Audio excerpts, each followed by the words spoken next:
আর মনিব তার কুকুরকে যতই লাথি মারুক, আবার সে দৌড়ে মনিবের পায়েই আসে।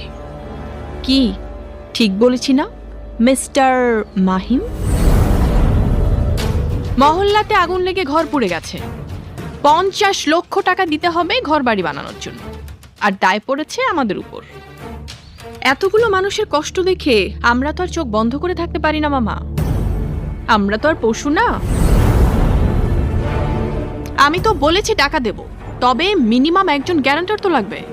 হাহ, তুই তো আবার ওই মহল্লার নাকি হিরো, তোর মতো ছোট লোক তো আর এতগুলো টাকা দিতে পারবে না। পারবে শুধু আমাদের মতো ভদ্রলোকদের পেছনে রাস্তার কুকুরের মতো ঘেউ ঘেউ করে ডিস্টার্ব করতে। তাতে আমরা কিছু মনে করি না, কারণ আমরা জানি কুকুর হাঁটুর নিচেই কামড়ায়, ওপরে না। বাই দ্য ওয়ে, আমরা ওদের 50 লক্ষ টাকাই দেব, কিন্তু শর্ত সাপেক্ষে। কি তুই রাজি? যে কোনো শর্তেই আমি টাকা নিতে রাজি। মামা, শর্তগুলো পড়ে শোনাও। অফকোর্স।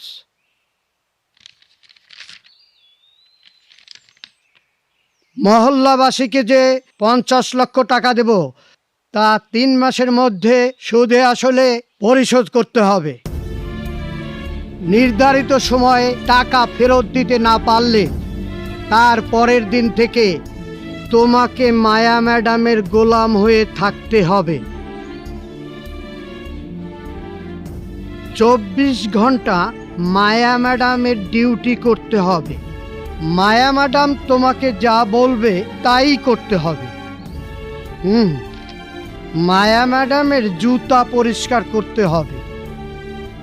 মায়া ম্যাডাম থুতু ফেললে তা জিভ দিয়ে পরিষ্কার করে দিতে হবে।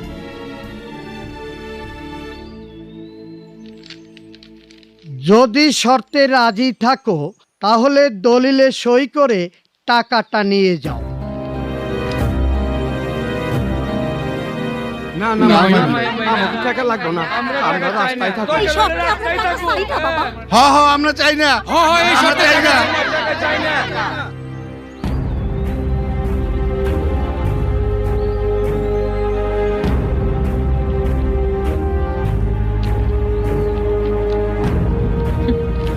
মামা, এখানে পুরা 50 লাখই আছে।